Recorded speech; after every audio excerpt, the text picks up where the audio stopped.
할렐루야, 반갑습니다. 오늘은 사도신경 연구 5번째, 나는 하나님의 독생자 예수 그리스도를 믿습니다 라는 제목으로 함께 말씀 나누겠습니다.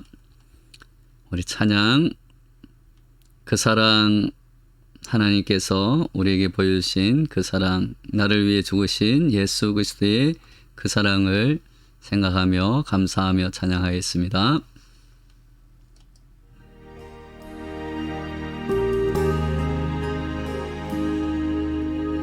아버지 사랑 내가 노래해, 아버지 은혜 내가 노래해.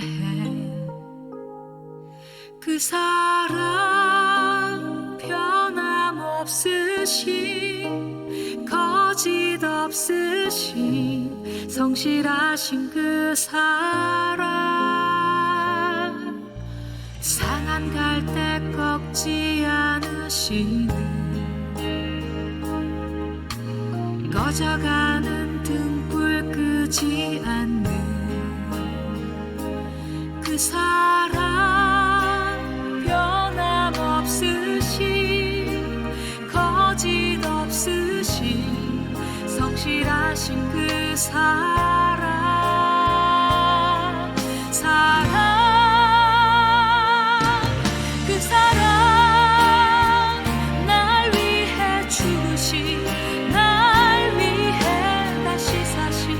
예수 그리스도 다시 오실 그 사랑. 죽음도 생명도 천사도 하늘의 어떤 권세도 끊을 수 없는 영원한 그 사랑 예수.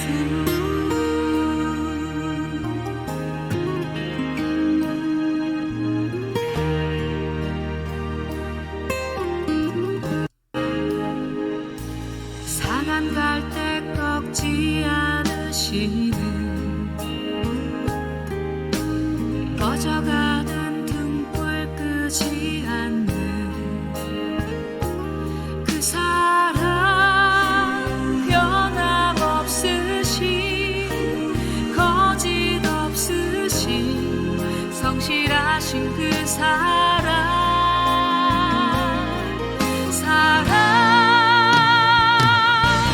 그 사랑, 날 위해 죽으신, 날 위해 다시 사신 예수 그리스도 다시 오실 그 사랑. 죽음도 생명도 천사도 하늘의 어떤 권세도 끊을 수 없는 영원한 그 사랑 예수.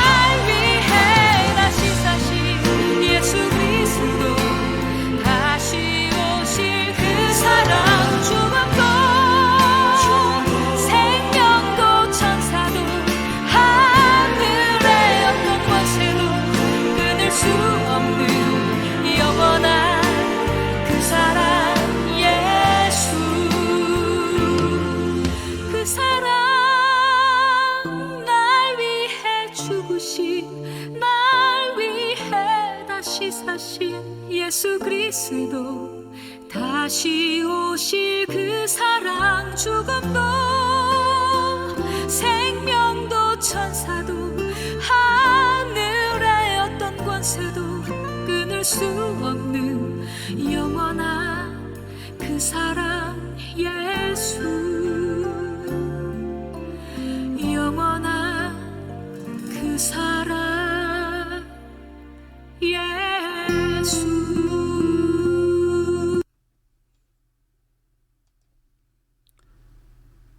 할렐루야, 나를 위해 죽으시고 다시 사신 예수 그리스도의 그 사랑을 감사하며 찬양합니다. 역사적으로 보면 많은 왕들이 자신을 신의 아들이라고 주장했습니다. 이집트의 왕 파라오는 태양의 신의 아들이라고 말했습니다. 로마 황제들도 자신을 신의 아들이라고 말했습니다. 왕들이 이처럼 자신을 신의 아들이라고 주장하는 것은 자신이 신과 동격이라고 말하는 것입니다. 사람의 아들이 사람이듯이 신의 아들은 신이기 때문입니다. 즉 로마 황제들이나 이집트의 파라오 또 많은 왕들이 자신의 신의 아들이라고 말하는 것은 자신은 신과 같은 존재다라는 것을 주장하기 위해서였습니다. 사도신경은 예수님을 그의 유일하신 아들이라고 고백합니다. 여기서 그는 하나님을 말합니다.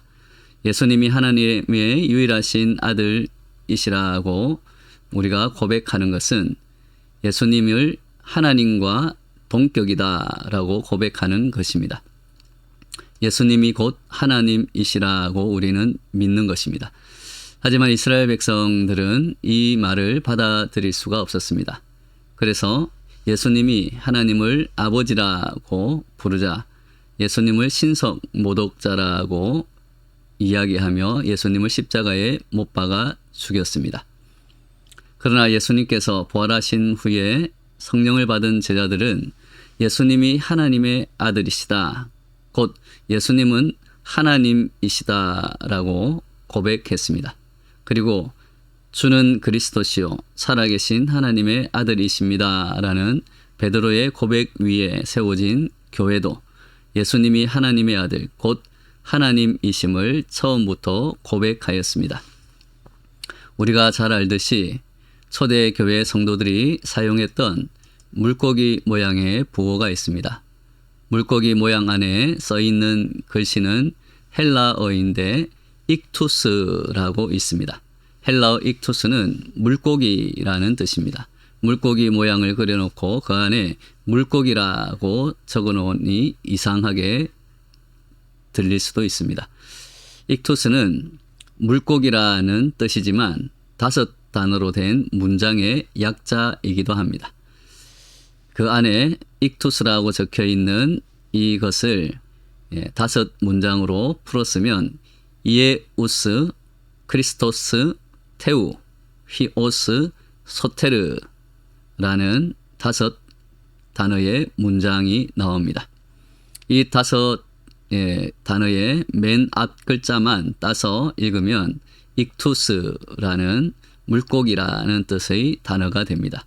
그렇다면 이 5단어는 무엇을 의미할까요? 그 뜻은 예수 그리스도 하나님의 아들 구원자라는 뜻입니다. 예수 그리스도 하나님의 아들 구원자, 이것이 익투스라는 5글자의 뜻이라는 것입니다. 초대교회 성도들은 물고기 모양을 그리고 그 안에 익투스라고 쓰고는 예수 그리스도 하나님의 아들 구원자라고 읽었습니다. 기독교가 전파되던 초기에 교회는 많은 핍박과 박해를 받았습니다. 그래서 그 당시에 초대 교인들은 자신들만이 알아볼 수 있는 신앙 고백의 상징으로 이 물고기 모양을 그리고 익투스라고 읽으면서 예수님은 구원자이시다. 예수님은 하나님의 아들이시다라고 고백한 것입니다. 사도들과 초대 교회의 신앙 고백을 따르는 우리 기독교도 예수님을 하나님의 유일하신 독생자 아들이라고 고백합니다. 그런데 우리가 앞에서 성부 하나님에 대한 고백을 살펴보면서 우리 역시 하나님을 아버지라고 부를 수 있다고 했습니다. 우리도 하나님의 자녀가 된 것입니다. 그러면 예수님이 하나님의 아들이라는 것과 우리가 하나님의 자녀가 되었다라는 것은 어떤 차이가 있을까요? 우선 예수님은 하나님의 유일하신 아들입니다. 그래서 독생자 예수라고 표현합니다. 여기서 유일하다, 독생자라는 것은 단순히 숫자적으로 한 명이라는 의미가 아니라 하나님과 예수님의 독특한 관계를 상징하는 것입니다. 바로 삼위일체의 관계입니다. 즉 예수님은 하나님의 독생자 아들이시기에 성자 하나님이시다는 것입니다. 하지만 우리가 하나님의 자녀가 되었다고 할 때는 이와 다릅니다. 죄를 지은 우리 인간들은 사탄 마귀의 지배 아래 살게 되었습니다. 그래서 요한 1서 3장에서는 의를 행하지 아니하는 자나 또는 그 형제를 사랑하지 아니하는 사람들을 마귀의 자녀라고 표현하고 있습니다. 그랬던 우리가 예수 그리스도를 믿음으로 하나님의 자녀가 되었습니다.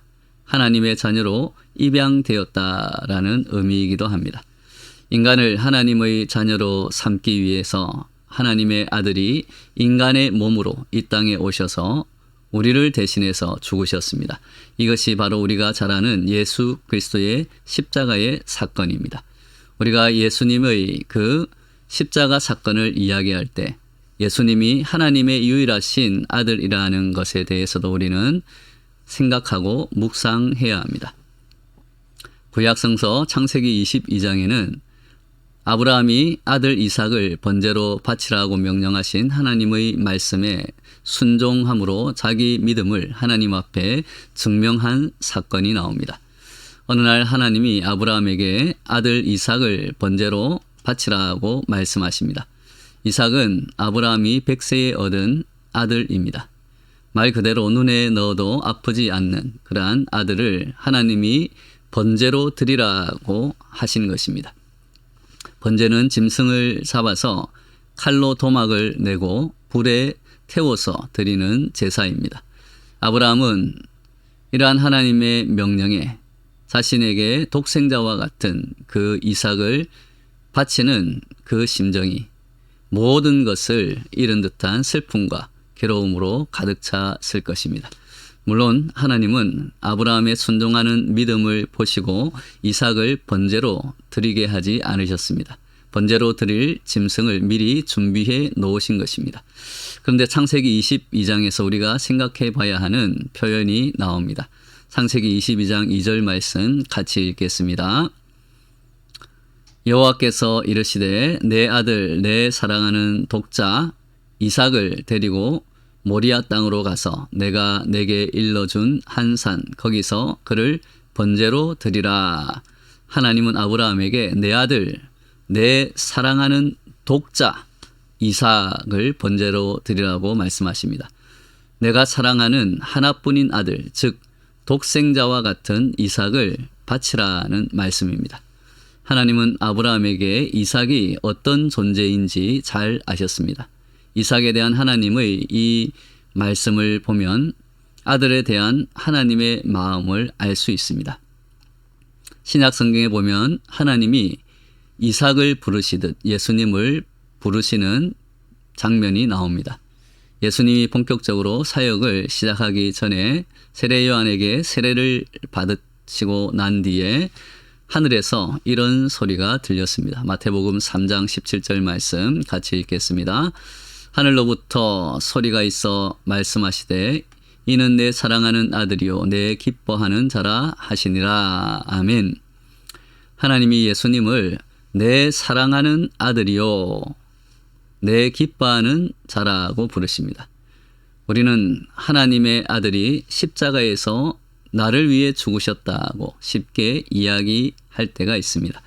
그런데 이 하나님의 아들은 하나님의 유일하신 독생자이십니다. 하나님의 사랑하는 독생자 아들이십니다. 아브라함은 하나님의 배려로 독생자 아들 이삭을 바치지 않고 다른 희생제물을 드리면서 믿음의 조상 하나님의 백성이 되었습니다. 그러나 하나님은 사랑하는 독생자 그 아들 예수 그리스도를 대속물로 십자가에 죽게 하셔서 우리 죄를 용서하셨고 우리들을 자녀로 삼아 주신 것입니다. 누가복음 23장 44절 45절에서 예수님이 돌아가실 때 일어난 몇 가지 일들이 기록되어 있습니다. 우리 같이 읽어보겠습니다. 때가 제6시쯤 되어 해가 빛을 잃고 온 땅에 어둠이 임하여 제9시까지 계속하며 성소의 휘장이 한가운데가 찢어지더라. 해가 빛을 잃고 온 땅에 어둠이 임한 것은 하나님의 마음이 슬퍼서 어두워진 것을 상징한다고도 생각해 볼 수 있습니다. 성소의 휘장이 한가운데가 찢어진 것은 예수님의 속죄함으로 이제 하나님과 우리를 가로막던 휘장이 없어지고 죄인인 우리들이 하나님께 예수 그리스도를 의지함으로 직접 나아가는 길이 열렸음을 의미한다고 해석할 수도 있지만, 한편으로는 하나님의 마음이 찢어질 듯이 아팠다라는 것을 상징한다고도 생각해 볼 수 있습니다. 사랑하는 아들, 그 유일한 독생자 예수님이 십자가에서 고통스럽게 죽어가는 것을 보시면서 하나님이 슬픔을 참지 못하고 어둠과 휘장을 찢으심으로 그 아픔을 표현하신 것입니다. 십자가에서 죽으신 예수님은 하나님의 사랑하는 아들, 유일하신 독생자이십니다. 그 독생자 아들이 우리 죄인들을 대신하여 십자가에서 죽으셨기에 우리가 하나님의 자녀가 될 수 있는 것입니다.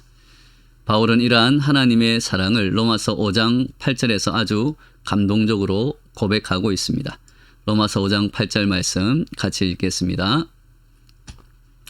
우리가 아직 죄인 되었을 때에, 다시 읽겠습니다. 우리가 아직 죄인 되었을 때에 그리스도께서 우리를 위하여 죽으심으로 하나님께서 우리에 대한 자기의 사랑을 확증하셨느니라. 아멘.